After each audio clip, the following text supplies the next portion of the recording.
अच्छा जी, पिछली क्लास के अंदर हमने पढ़ा था कि चार्ज टू मास रेशो, जिसके अंदर हमने जो है सबसे पहले जो कंडीशन थी वो क्या थी कि हमने सबसे पहले जो है वो एक टंगस्टन फिलामेंट लिया था जिसमें से आपके इलेक्ट्रॉन जो है वो इमिट हो रहे थे। वो स्ट्रेट बीम बन के डिस्क ए और डिस्क बी की वजह से जाके टकरा रहे थे स्क्रीन के ऊपर, और स्क्रीन के ऊपर ओ के ऊपर स्पॉट बन रहा था। तो इनको जो मूव करवा रहा था वो वोल्टेज था। ठीक है, तो हमने पहले स्टेप में काइनेटिक एनर्जी को बराबर लिया था वोल्टेज इनटू ई के, और काइनेटिक एनर्जी का अपना फार्मूला क्या होता है, हाफ एम वी स्क्वायर। इनको बराबर लेके हमने वेलोसिटी निकाली थी। ठीक है, दूसरी तरफ हमने कहा था कि हमने मैग्नेटिक फील्ड इंट्रोड्यूस करवा दी यहाँ, और यहाँ मैग्नेटिक फील्ड इंट्रोड्यूस करवा दी। तो ये बीम जो है वो डिफ्लेक्ट होकर कहाँ चली गई, ओ से ओ डैश पे चली गई। ये पॉइंट अगर आपका ओ था तो ये पॉइंट आपका ओ डैश हो गया। ठीक है, इसको ओ डैश बोल देते हैं। ऐसा होने से क्या हुआ, अगर ये ओ है ये ओ डैश है, तो फिर हमने कहा कि मैग्नेटिक फील्ड ने सर्कुलर मोशन करवाने की कोशिश करी। तो वहाँ हमने मैग्नेटिक फील्ड को बराबर ले लिया सर्कुलर मोशन के।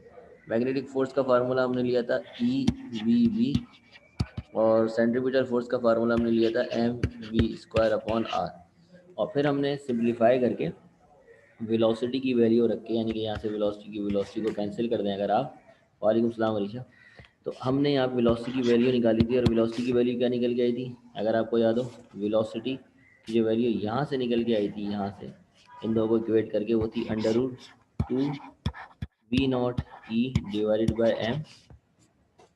ये पिछला टॉपिक रिकॉल करके आगे जो कराना है वो करा रहा हूँ, पिछली क्लास है उसको सिर्फ रिकॉल कर रहा हूँ। और हमने जो फाइनली यहाँ से जो चार्ज टू मास रेशियो निकाला था ई अपॉन एम, वो किसके बराबर था, ई अपॉन एम हमारा बराबर आया था velocity divided by B R के। अब वेलोसिटी की हमने ये वाली वैल्यू रखी थी। अब हम इसको इलेक्ट्रिक फील्ड मेथड से कर रहे हैं, जो कि और आसान मेथड है। उसके अंदर आप वेलोसिटी की एक आसान वैल्यू निकाल के यहाँ पे पुट कर सकते हैं, और वन वे में आपका आंसर आ जाएगा। लेकिन उसके लिए आपको इंट्रोड्यूस करवानी होगी इलेक्ट्रिक फील्ड, बस ये काम एक्स्ट्रा है। तो ज़रा इलेक्ट्रिक फील्ड मेथड की तरफ चलते हैं। इलेक्ट्रिक फील्ड मेथड में सबसे पहले आपने कहा कि हम जो हमारी मैग्नेटिक फोर्स की वजह से डिफ्लेक्शन हुई थी ना, जैसे ही इलेक्ट्रॉन जो है वो मूव होते हुए जा रहे थे, अचानक से जो है वो मैग्नेटिक फील्ड उनको मिली और उसकी वजह से वो डिफ्लेक्ट हो गए। उस डिफ्लेक्शन को हम इलेक्ट्रिक फील्ड की मदद से वापसी अपनी जगह पर लेकर जा रहे हैं। इसका मतलब मैग्नेटिक फील्ड की वजह से जितनी फोर्स उस लाइन के ऊपर लग रही थी, उतनी ही फोर्स इलेक्ट्रिक फील्ड ने लगाई अपोजिट डायरेक्शन में। तो आपका जो चार्ज था, जो आपकी लाइन थी, इलेक्ट्रॉन बीम थी, वो वापसी सीधी हो गई। इसका मतलब ये हुआ कि आपकी इलेक्ट्रॉन बीम जो है वो वापसी अनडिफ्लेक्टेड हो गई। इस कंडीशन में हमें एक चीज़ का अंदाज़ा लगाना होगा, और वो ये है कि भाई यहाँ पर अब जो एक नई फोर्स इंट्रोड्यूस हुई है वो फोर्स है आपकी इलेक्ट्रिक फील्ड।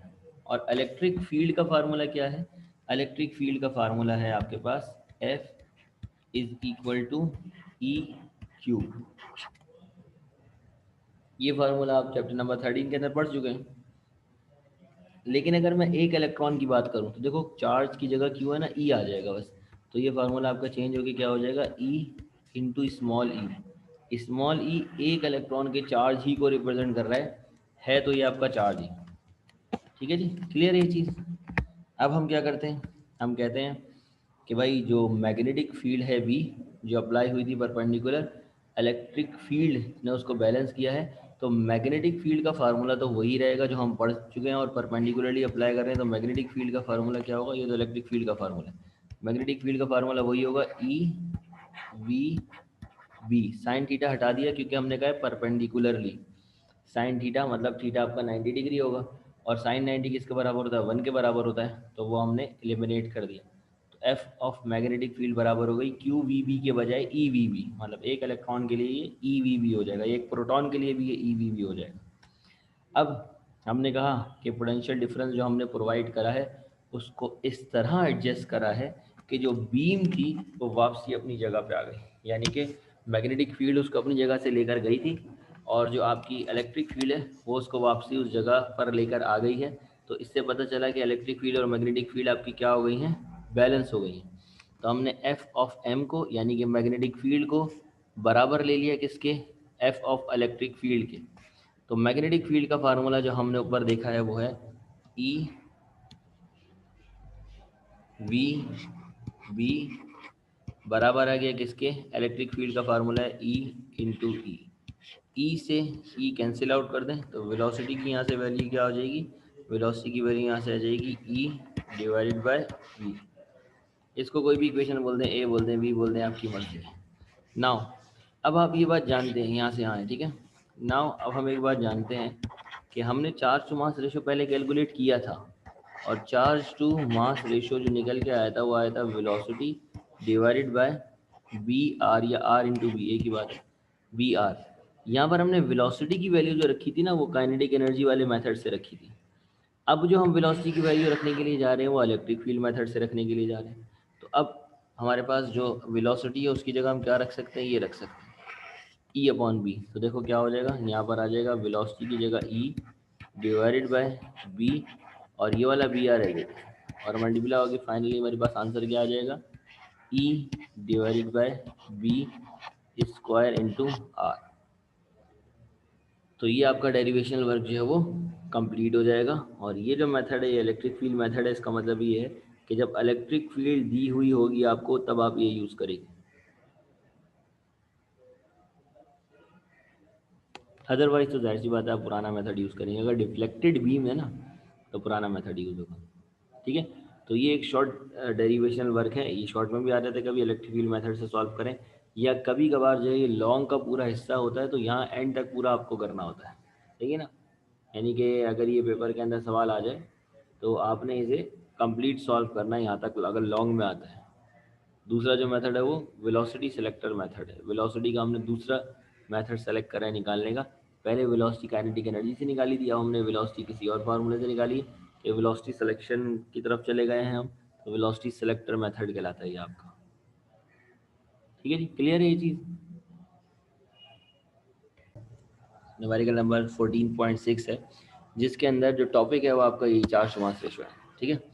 अच्छा, a proton is accelerated by a potential difference of, potential difference नहीं लिखा लेकिन potential of 6 multiply by 10⁵ volt. Volt से मुझे पता चल गया है कि वोल्टेज है। तो डेटा के अंदर पहली एंट्री में क्या लिख सकता हूँ, डेटा के अंदर मैं लिख सकता हूँ कि इन्होंने मुझे दिया हुआ है वोल्टेज, और वोल्टेज कितना है 6 मल्टीप्लाई बाय 10⁵ वोल्ट।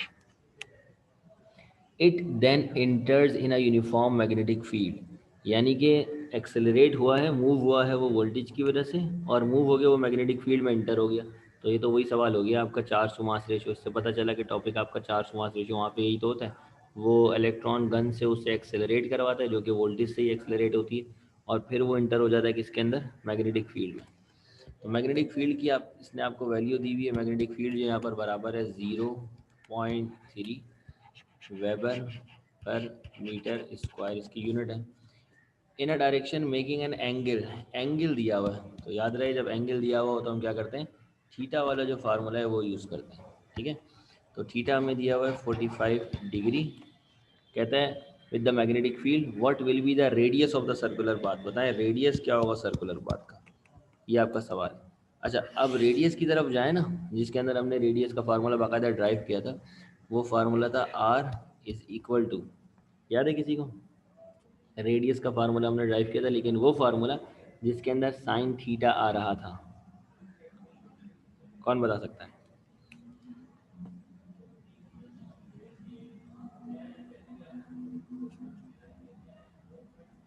पीछे जाना पड़ेगा, कोई नहीं बताएगा।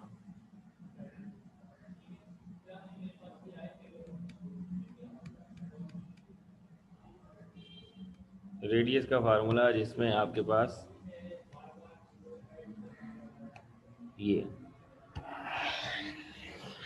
इतना ही रेडियस का फार्मूला, सिर्फ यहाँ पर आपको याद हो तो साइन थीटा आता था, ये डिफरेंस था, M V sine theta upon Q B, बिल्कुल सही। क्यू बी को ई बी कह लेंगे एक इलेक्ट्रॉन के लिए, ठीक है। तो हमने जो फार्मूला ड्राइव किया था वो था हमारा R is equal to M V sine theta divided by Q B. Q B होता है चार्ज के लिए, प्रोटॉन का चार्ज होता है ई, तो यहाँ हो जाएगा ई बी, यही था। अच्छा, दूसरी चीज़ ये कि हमें ई का पता होना चाहिए और हमें एम का पता होना चाहिए। ये कांस्टेंट वैल्यूज़ हैं, दे दे उसकी मेहरबानी, नहीं दे तो आपने क्या करना होगा, इनको तो याद तो रखना ही है आपने। तो चार्ज की जो वैल्यू होती है एक प्रोटॉन पे हो या चाहे एक इलेक्ट्रॉन पे होती है 1.6 मल्टीप्लाई बाय 10⁻⁻⁹ कूलम। और जो मास होता है इलेक्ट्रॉन का अलग होता है, प्रोटॉन का अलग होता है। यहाँ पे प्रोटॉन की बात है, प्रोटॉन का होता है 1.67 मल्टीप्लाई बाय 10⁻⁻27 kg। ठीक है, ये तमाम वैल्यूज़ मैं यहाँ पे पुट करके रेडियस निकाल सकता हूँ, लेकिन मसला ये है कि मेरे पास वेलोसिटी नहीं है। अब वेलोसिटी कैसे निकालूं? वेलोसिटी का ताल्लुक जैसा कि आपको पता है वोल्टेज से होता है। इस टॉपिक के अंदर हमने पढ़ा था ना कि जो काइनेटिक एनर्जी है, जो मूवमेंट हो रही है, वो वोल्टेज की वजह से होता है। तो वोल्ट वाला फार्मूला यूज़ करेंगे वेलोसिटी निकालने के लिए। और वो फार्मूला अगर आपको याद नहीं है तो मैं बता दूँ, वो था velocity is equal to √2 v0 e divided by m, ये फार्मूला। अब तमाम वैल्यूज़ आपको मालूम है, तो सॉल्यूशन की तरफ चलते हैं। ये दो फार्मूले यूज़ होंगे। पहले आप वेलोसिटी निकाल लीजिए, ठीक है।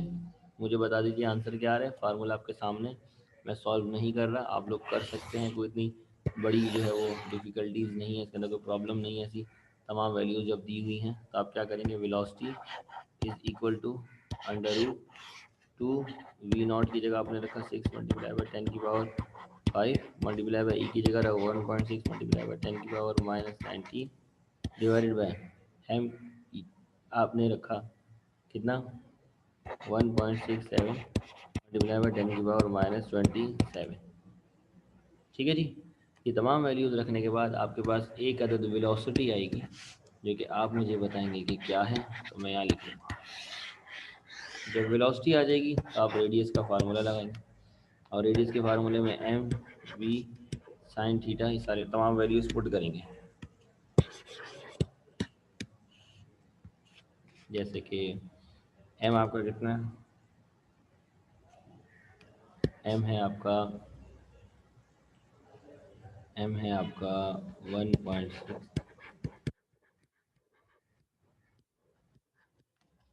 मल्टीप्लाई वेलोसिटी निकालेंगे, मल्टीप्लाई बाय साइन थीटा की जगह आ जाएगा 45 डिग्री डिवाइडेड बाय, ये हमारे पास आ जाएगा ई 1.6 मल्टीप्लाई बाय 10⁻³ मल्टीप्लाई बाय 0.3।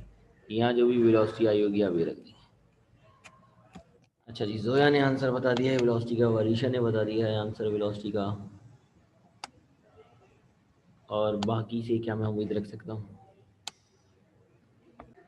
अच्छा जी, तो इसका आंसर जो है सॉल्व करने के बाद आपके पास 0.26 मीटर आ जाएगा।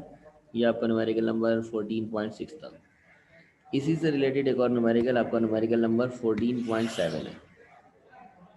ठीक है, 14.7 न्यूमेरिकल में कह रहा है two parallel metal plate separated by 5 centimetre of air have a potential difference of 220 volt. देखिए, सबसे पहले हमारे पास जो मेटल की प्लेट्स हैं उनके दरमियान जो डिस्टेंस है वो इसने हमें दिया हुआ है 5 सेंटीमीटर, यानी कि 0.05 मीटर। ये मैंने 100 से डिवाइड किया है सेंटीमीटर को मीटर में कन्वर्ट करने के लिए। पोटेंशियल डिफरेंस को V से रिप्रेजेंट कर रहे हैं, वोल्टेज दिया हुआ है 220 वोल्ट। कहता है अब magnetic field B, magnetic field भी दे दी इसने B 5 multiply by 10⁻³ weber per metre square is also produce perpendicular to the electric field. Perpendicularly affect कर रही है, θ90 है, अगर आप लेना चाहें लें, वरना वैसे भी है। A beam of electron travels undeflected through the crossed electric and magnetic field। अब कहते हैं कि जो आपकी बीम है ना वो अनडिफ्लेक्टेड गुजर गई। इसका मतलब क्या है? इसका मतलब ये है कि भाई ये उसी वक्त हो सकता था जब आपकी इलेक्ट्रिक फील्ड और मैग्नेटिक फील्ड बैलेंस हो जाए। मैग्नेटिक फील्ड ने उसे डिफ्लेक्ट किया होगा, इलेक्ट्रॉन बीम जो है उसको डिफ्लेक्ट किसने किया होगा? उसको डिफ्लेक्ट किया होगा आपकी मैग्नेटिक फील्ड, और फिर जो आपकी इलेक्ट्रिक फील्ड है उसने उसको दोबारा वापसी अपनी जगह पर अनडिफ्लेक्ट कर दिया होगा। तो अगर दोनों बैलेंस हुई हैं तो ही ये पॉसिबल है, और हमें कैलकुलेट करनी है वेलोसिटी। ठीक है, ये चीज़ क्लियर है। तो अब सॉल्यूशन में पहला स्टेप मैं ये लूँगा कि भाई जो आपकी मैग्नेटिक फील्ड है वो बैलेंस हुई है किससे? इलेक्ट्रिक फील्ड से। ठीक है। और इलेक्ट्रॉन की बात हो रही है, इलेक्ट्रॉन का जो चार्ज होता है वो कितना होता है? इलेक्ट्रॉन बीम जो है उसका चार्ज ई होता है, जितने भी इलेक्ट्रॉन गुजर रहे हैं क्यू वी ले लें। तो जनरली अगर आप याद करें, हमने जो वेलोसिटी मेथड जो अभी अभी सॉल्व करा है आज, हमने उसके अंदर ये पढ़ा था कि अगर इसकी जगह हम रख दें ई वी बी, और इसकी जगह हम रख सकते हैं ई इंटू ई, या क्यू भी ले लो तो ये और ये तो कैंसिल ही हो जाएगा। तो वेलोसिटी का फार्मूला क्या आ रहा था? ई डिवाइडेड बाय बी, यानी कि इलेक्ट्रिक फील्ड को मैग्नेटिक फील्ड से डिवाइड कर दो तो आपके पास वेलोसिटी आ जाएगी। लेकिन मसला ये है कि यहाँ पे मैग्नेटिक फील्ड तो दी हुई है, इलेक्ट्रिक फील्ड नहीं दी हुई। तो अब इलेक्ट्रिक फील्ड के लिए क्या कर सकते हैं, कोई बताएगा? इलेक्ट्रिक फील्ड इस चैप्टर से तो रिलेटेड नहीं है वो सवाल। इलेक्ट्रिक फील्ड का हम क्या करें, किस तरह कैलकुलेट करें?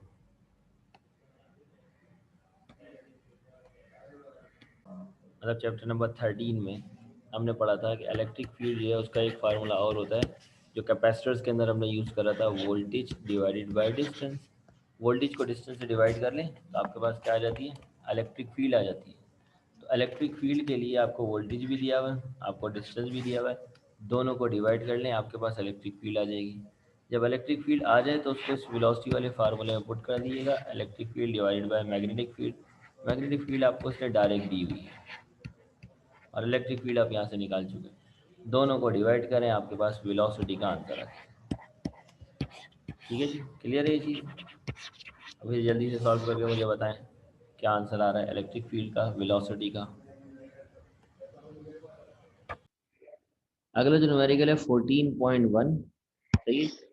इसके अंदर आपसे कह रहा है horizontal straight wire 5 centimetre long. एक आपको वायर दिया हुआ है डेटा के अंदर, हम मान लेते हैं कि हमें एक वायर दिया हुआ है जिसकी लेंथ जो है वो कितनी है, वो है 5 सेंटीमीटर, यानी कि 0.05 मीटर। ठीक है। अब कहता है लॉन्ग वेटिंग 1.2 ग्राम पर मीटर। अब ये बड़ी अजीब सी चीज़ है। ये इसने मुझे पता है क्या दिया? इसने मुझे मास पर यूनिट लेंथ दी है, क्योंकि ग्राम यूनिट है मास की और मीटर यूनिट है लेंथ की। तो इसने एक्चुअल में मुझे बताया है कि 1 मीटर लेंथ के ऊपर उसका मास कितना होगा। मुझे 1 मीटर की लेंथ चाहिए ही नहीं, मेरी लेंथ तो 0.05 है, तो मेरा कुछ और होगा मास। जो मेरे पास वायर है उसका मास कुछ और होगा।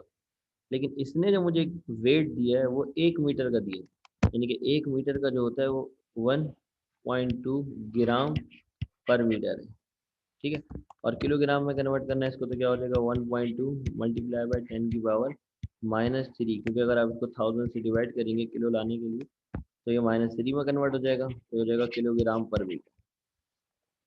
ठीक है, ये चीज़ क्लियर है कि इसने मुझे पर मीटर की लेंथ दी है, मुझे 0.05 की लेंथ चाहिए, मास चाहिए, तो उसके लिए हम इसको सॉल्व कर लेंगे। कैसे सॉल्व करेंगे वो आगे देखते हैं। लेकिन अभी आपसे कहता है place the horizontal field of 0.6 weber per metre square, weber per metre square.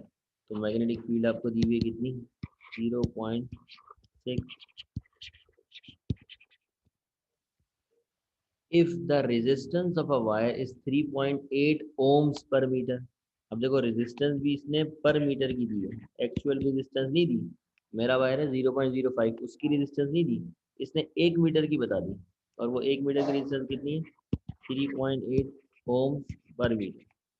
मुझे इसमें से भी रेजिस्टेंस निकालनी होगी। तो कह रहे हैं कैलकुलेट द पोटेंशियल डिफरेंस, यानी कि वोल्टेज आपने कैलकुलेट करना है to applied between the ends of a wire to make it self supporting. यानी कि आपका जो कंडक्टर है वो सेल्फ सपोर्टिंग हो जाए, खुद ब खुद हवा के अंदर मुअल्लिक हो जाए। या यूँ सपोज कर लें जैसे हमने चार्ज वाला पढ़ा था ना, चार्ज नीचे की तरफ आ रहा होता है, उसके ऊपर फोर्स लगती है। किसकी फोर्स लगती है? नीचे से पॉजिटिव प्लेट की फोर्स लगती है, तो वो मोशन लेस हो जाता है। यहाँ पर भी जो कंडक्टर है वो कंडक्टर पूरा नीचे आ रहा है, मैग्नेटिक फील्ड उसको फोर्स लगा के रोक लेती है और वो सेल्फ सपोर्टिंग हो जाता है। तो ऐसी सिचुएशन में जिसमें वो सेल्फ सपोर्टिंग हो जाए, हमें क्या करना होगा, हमें ये कहना होगा कि कंडक्टर के ऊपर जो मैग्नेटिक फील्ड के ऊपर फोर्स लगती है उसका फार्मूला तो आप पढ़ चुके हैं, बिल, BIL।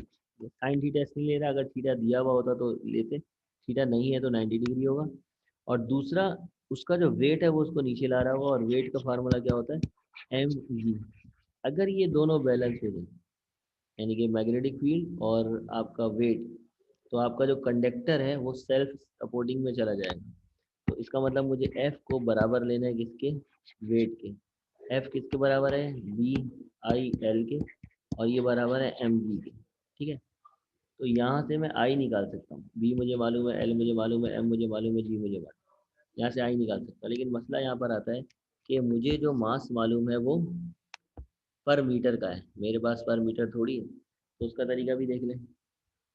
उसके लिए आप क्या करेंगे कि अगर मास पर यूनिट लेंथ आपको गिवन है 1.2 multiply by 10⁻³ gram kilogram per metre, तब आप क्या करें, लेंथ को यहाँ से हटाएं, तो mass is equal to 1.2 multiply by 10⁻³ multiply by, अब यहाँ पे आ जाएगी आपकी लेंथ और फिर यूनिट किलोग्राम पर मीटर। अब लेंथ की यूनिट भी मीटर होती है, नीचे भी मीटर आ रहा है, तो मीटर से मीटर कैंसिल हो जाएगा। m is equal to 1.2 multiply by 10⁻³ multiply by length की वैल्यू में लगती है 0.05 मीटर और किलोग्राम पर मीटर। अब मीटर से मीटर कैंसिल हो गई, मेरे पास मास आ गया, जो भी मास आना होगा आप सॉल्व करके बताएं क्या आ रहा है, दोनों को मल्टीप्लाई करें। 0.0 0.000006 और ये किलोग्राम में कन्वर्ट हो जाएगा। तो ये आपने मास निकाल लिया। ठीक है, इसी तरह अगर आपने रेजिस्टेंस निकाली है तो रेजिस्टेंस पर यूनिट लेंथ आपको दी हुई थी 3.8 ओम पर मीटर।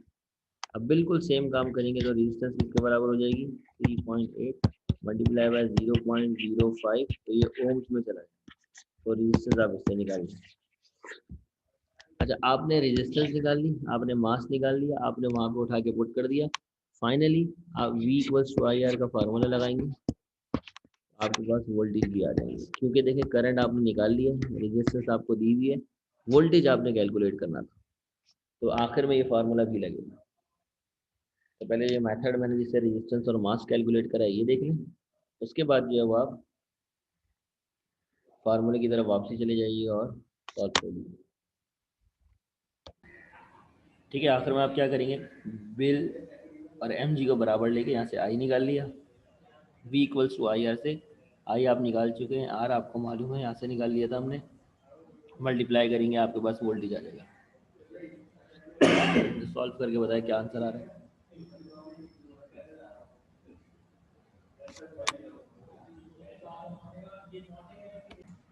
चलें जी, करेक्ट आंसर है। अब चलते हैं एमसीक्यूज़ की तरफ। अच्छा जी, एमसीक्यूज़ हैं, जैसे मैंने आपको बताया कि हमने सिर्फ जो है वो रटने नहीं है, समझ समझ के सॉल्व करने। तो जो सॉल्व करने वाले होंगे मैं आपको बता दूंगा, और जो रटने वाले होंगे वो भी मैं समझा दूंगा, लॉजिक तो उसके पीछे भी होगी, कहीं ना कहीं हमने पढ़ा तो ज़रूर होगा। तो यहाँ से आपके न्यूमेरिकल्स स्टार्ट हो रहे हैं। पहला न्यूमेरिकल जो है वो आपका एमसीक्यू, सॉरी न्यूमेरिकल्स कह रहे हैं, एमसीक्यूज आपका है the path of neutron moving perpendicularly through a uniform magnetic field. देखिए ये है आपके पास magnetic field, north and south pole. यहाँ पर अगर एक इलेक्ट्रॉन जो है मैंने फेंका तो उसको फोर्स लगेगी और वो घूम जाएगा इस तरह। एक प्रोटॉन को मैंने फेंका तो उसके ऊपर भी फोर्स लगेगा और वो सर्कुलर मोशन स्टार्ट करने की कोशिश करेगा, यानी कि सर्कुलर पाथ होता है इलेक्ट्रॉन का भी और प्रोटॉन का भी। लेकिन एक और एटम के अंदर मौजूद चीज़ होती है जिसे हम न्यूट्रॉन कहते हैं, जिसके ऊपर कोई चार्ज नहीं होता। अगर इसको मैं इसके अंदर फेंकूँ मैग्नेटिक फील्ड में, तो क्या ये भी इसी तरह जाएगा या ये सीधा सीधा गुजर जाएगा?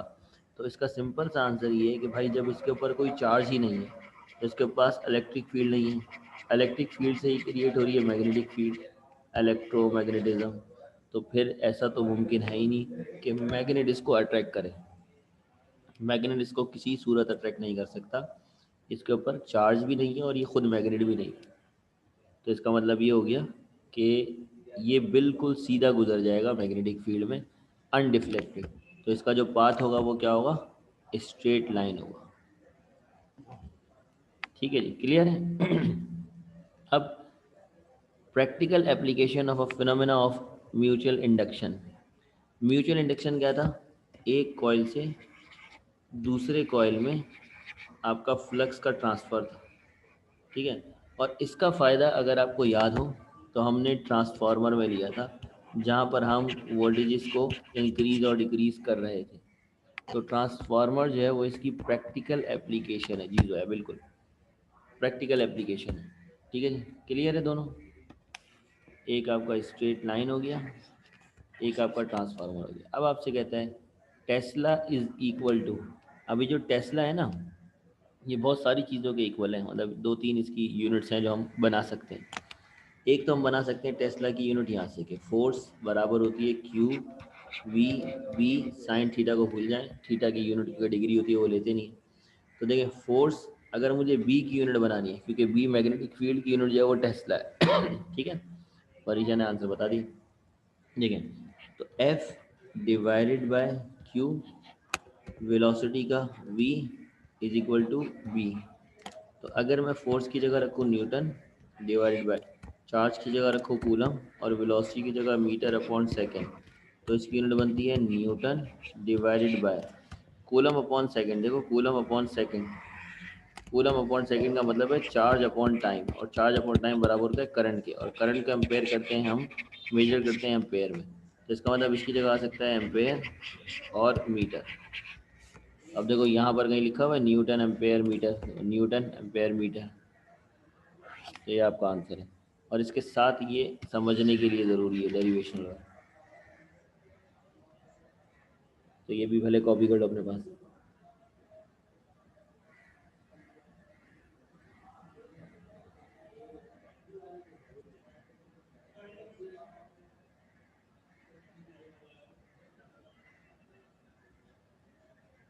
न्यूटन पर एम्पेयर मीटर, हाँ यही है। कर लिया? अच्छा कर लिया था, अभी कराया था मैंने, ठीक है। अच्छा अब जो है आपके पास न्यूमेरिकल है, if the speed of a conductor moving in a uniform magnetic field perpendicularly increase अगर जो कंडक्टर है, ठीक है, जो मैग्नेटिक फील्ड में रखा हुआ है, इसको हम मूव कराएं तो आपको मालूम है मोशनल ईएमएफ इंड्यूस होती है, मोशनल ईएमएफ इंड्यूस होती है। उस मोशनल ईएमएफ का फार्मूला कोई बता सकता है जो मोशनल ईएमएफ इंड्यूस होती थी? ईएमएफ इज इक्वल टू, कौन बताएगा मोशनल ईएमएफ का फार्मूला?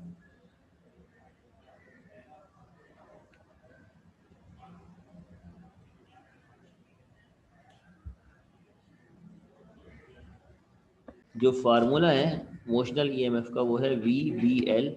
तो वेलोसिटी के डायरेक्टली प्रोपोर्शनल है ईएमएफ। तो जितना ज़्यादा वेलोसिटी बढ़ाओगे उतना ज़्यादा मोशनल ईएमएफ बढ़ेगी, डबल करोगे डबल हो जाएगी, ट्रिपल करोगे ट्रिपल हो जाएगी, फोर टाइम्स करोगे फोर टाइम्स हो जाएगी, इसको इंक्रीज करोगे ये भी इंक्रीज हो जाएगी। तो स्पीड ऑफ अ कंडक्टर अगर इंक्रीज हो रही है तो फिर क्या होगा, आपकी जो ईएमएफ है वो भी क्या होगी, इंक्रीज होगी, ठीक है जी। अच्छा, if a conventional electric current is flowing from top to bottom, यानी कि टॉप से बॉटम जो है वो आपका इलेक्ट्रिक करंट फ्लो हो रहा है पॉजिटिव से नेगेटिव पॉजिटिव से फ्लो करता है ना, इस तरह फ्लो हो रहा है। तो कह रहे हैं मैग्नेटिक लाइंस ऑफ फोर्स की डायरेक्शन क्या होगी, ठीक है ना, direction of magnetic lines of force. तो जब आप लेफ्ट हैंड से इसको ग्रिप करेंगे, लेफ्ट हैंड से जब आप इसको ग्रिप करेंगे, तो ग्रिप करते वक्त आप अपना थंब जो है उसको नीचे की तरफ रखेंगे। थंब अगर आप नीचे की तरफ रखेंगे और अपनी फिंगर्स को चेक करेंगे, तो फिंगर्स को अपनी क्लॉक से वेरीफाई करें, जो घड़ी चल रही है ना आपके घर में, जो घड़ी चल रही है उससे वेरीफाई करें आपकी जो फिंगर्स हैं वो घड़ी की तरफ घूम रही हैं या घड़ी से अवे घूम रही हैं, यानी कि क्लॉकवाइज घूम रही हैं एंटी क्लॉकवाइज। ये आपने देखना होगा, उल्टे हाथ को आप इस तरह रखें कि आपका थंब जो है वो नीचे की तरफ, ठीक है। और नीचे की तरफ रखने के बाद भले उल्टे हाथ को सीधा कर लें, तो आप अपनी फिंगर्स को चेक करें वो घड़ी के साथ घूम रही हैं, घड़ी के अपोजिट घूम रही है। अगर घड़ी के अपोजिट घूम रही हैं तो एंटी पैरेलल है और घड़ी के साथ घूम रही हैं तो पैरेलल है। अब आप देख के बताएं, एंटी एंटी पैरेलल है, चलो ईमान भी ये बोल रही है, जय भी ये बोल रही है, तो इसका मतलब इसका आंसर हो गया एंटी क्लॉकवाइज, ठीक है। The device convert electrical energy into mechanical energy, electrical energy into mechanical energy, यानी कि इलेक्ट्रिसिटी हम उसे देते हैं और वो हरकत करने लगती है। ऐसी कौन सी चीज़ है जिसको बिजली दे और वो हरकत करने लगे? जनरेटर तो हमें बिजली देता है, ट्रांसफार्मर तो बिजली को बिजली में कन्वर्ट करता है, जोया जनरेटर हमें बिजली देता है, हम उसको मैकेनिकल एनर्जी देते हैं, वो हमें इलेक्ट्रिकल एनर्जी देता है। यहाँ उल्टा बोल रहा है, यहाँ बोल रहा है हम उसे इलेक्ट्रिकल एनर्जी दें, वो हमें मैकेनिकल एनर्जी दे दे। तो इसका आंसर है इलेक्ट्रिक मोटर। जब आप मोटर ऑन करते हैं, बिल्कुल वरीशा सही बताया आपने, जब हम मोटर को ऑन करते हैं तो क्या होता है, हम उसे बिजली देते हैं और उसकी वजह से जो आपकी मोटर है वो घूमने लग जाती है, तो वो मैकेनिकल एनर्जी होती है, हरकत में आ जाती है। तो इलेक्ट्रिकल एनर्जी किस में कन्वर्ट हो रही है, मैकेनिकल एनर्जी में, सिर्फ और सिर्फ इलेक्ट्रिक मोटर में। बाकी ट्रांजिस्टर का तो उससे कोई ताल्लुक ही नहीं है। ठीक है जी, ये हो गया, ये हो गया, ये हो गया। अब आ जाएं 7। If the number of turns of a coil is doubled it's self induction will be. अब सेल्फ हाँ पढ़ा नहीं, लेकिन नॉर्मल सा कॉन्सेप्ट है यार, ये तो मतलब बच्चे ही बता सकते हैं जो है। अच्छा, अब जो नंबर ऑफ टर्न्स वाली वाली कहानी है, नंबर ऑफ टर्न्स वाली, इसके लिए हमें ज़रा सेल्फ इंडक्टेंस का फार्मूला देखना होगा। अगर आपको याद हो तो जब सेल्फ इंडक्टेंस इंट्रोड्यूस हो रही थी तो उसका हमने कहा था कि ईएमएफ बराबर होती है किसके, ईएमएफ बराबर होती है self inductance delta I divided by delta T के। और ईएमएफ का फार्मूला जो फैराडे ने दिया था वो था N delta psi divided by delta T, दोनों के साथ माइनस लेंस लॉ की वजह से मौजूद था। अगर हम इन दोनों को इक्वेट करें तो डेल्टा टी से delta T cancel, L delta आई बराबर आ रहा था एन डेल्टा साई के। इससे पता चलता है कि सेल्फ इंडक्टेंस और नंबर ऑफ टर्न्स में क्या रिलेशन है, डायरेक्ट रिलेशन है। जितना ज़्यादा नंबर ऑफ टर्न्स बढ़ाएंगे उतनी ज़्यादा आपकी सेल्फ इंडक्टेंस जो है वो बढ़ेगी। तो इसका मतलब ये हो गया कि अगर मैं डबल करूँगा तो डबल ही आपका क्या हो जाएगा, सेल्फ इंडक्टेंस हो जाएगी। ठीक है, क्लियर है। अच्छा जी, अब आ जाते हैं 8वें सवाल की तरफ। When an electron moves in a magnetic field B with the velocity v, the magnetic force acting on it is perpendicular to देखो फार्मूला क्या कहता है, फार्मूला कहता है जो फोर्स है बराबर है क्यू वी क्रॉस बी के। ये फार्मूला है ना जो हम पढ़ते हैं, इलेक्ट्रॉन या चार्ज आपका मूव करे तो वेलोसिटी और मैग्नेटिक फील्ड दोनों के म्यूचुअली परपेंडिकुलर होता है। दोनों के होता है भाई, कैसे होता है, क्योंकि देखिए अगर आपने क्रॉस प्रोडक्ट पढ़ा हो तो क्रॉस प्रोडक्ट में हमने पढ़ा था अगर दो वेक्टर हैं, एक वेक्टर ए है एक वेक्टर बी है, तो इनका जो क्रॉस प्रोडक्ट होगा उसका जो वेक्टर आएगा वो एक नया वेक्टर होगा जो इन दोनों के परपेंडिकुलर होगा, इन दोनों। ठीक है, तो अगर एफ जो है वो थर्ड वेक्टर है तो एफ वी और वी के परपेंडिकुलर होगा, तो इसमें आ जाएगा neither both V and B, दोनों के परपेंडिकुलर होगा। ठीक है, परपेंडिकुलर टू द प्लेन होता है ना इसलिए।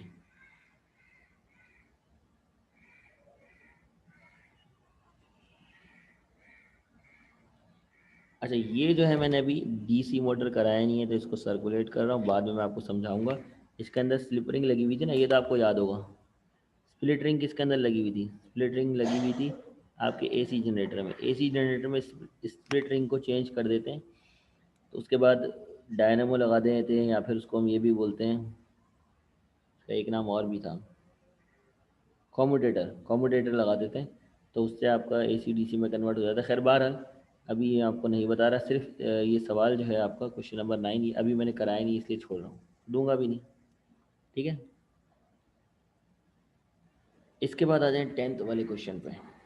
10th वाले क्वेश्चन में कह रहा है the direction of induce current is given by induce current.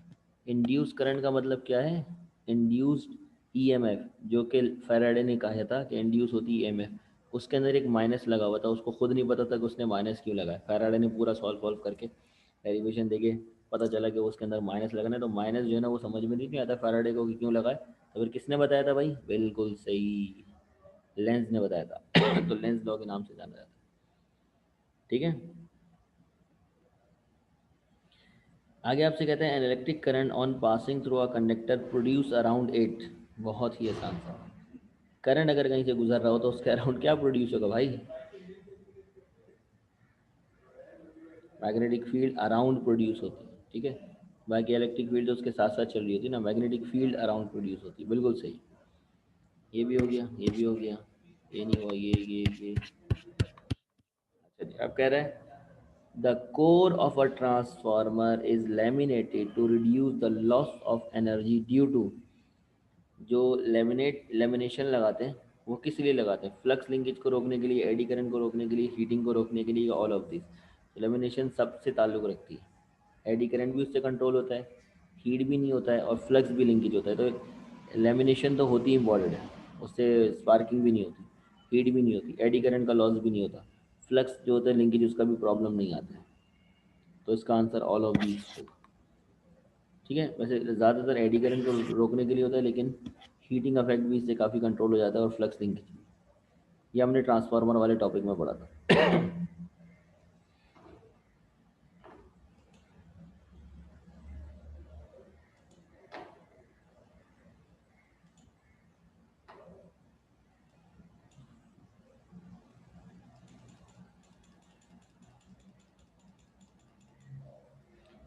अच्छा जी, अब आपके दो सवाल रह गए हैं। Transformer is use in a circuit containing. Transformer सिर्फ और सिर्फ एक ही वोल्टेज के ऊपर वर्क करता है। आपको याद है, वो मैंने बताया भी था, स्पेशली आपको बताया था कि भाई वो सिर्फ एसी पे काम करता है, क्योंकि फ्लक्स चेंज हो रहा होता है और फ्लक्स चेंज होने से जो होता है ना आपकी इंड्यूस ईएमएफ होती है। फ्लक्स चेंज नहीं हो रहा तो ईएमएफ नहीं इंड्यूस नहीं होना, तो फिर तो काम ही नहीं करेगा। तो डीसी पे ऐसा कुछ होता नहीं, तो सिर्फ एसी पे काम कर सकता है। ठीक है।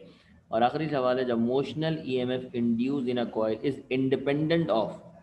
अच्छा, मोशनल ईएमएफ का फार्मूला क्या है जो कॉइल में इंड्यूस होती है? उसका फार्मूला है E M F is equal to N delta psi divide by delta T. तो motional E M F change of flux पे डिपेंड करती है, नंबर ऑफ टर्न्स पे डिपेंड करती है, टाइम पे डिपेंड करती है, टाइम पे डिपेंड करती है। ठीक है, डेल्टा टी पे डिपेंड करती है। फिर किस पे डिपेंड नहीं करती? रेजिस्टेंस का कहीं जिक्र नहीं है भाई, इन पे तो डिपेंड करती है। देखो मोशनल ईएमएफ, अच्छा मोशनल ईएमएफ कह रहा है, ये वाली ईएमएफ तो अलग है। मोशनल ईएमएफ का फार्मूला क्या था? V V L.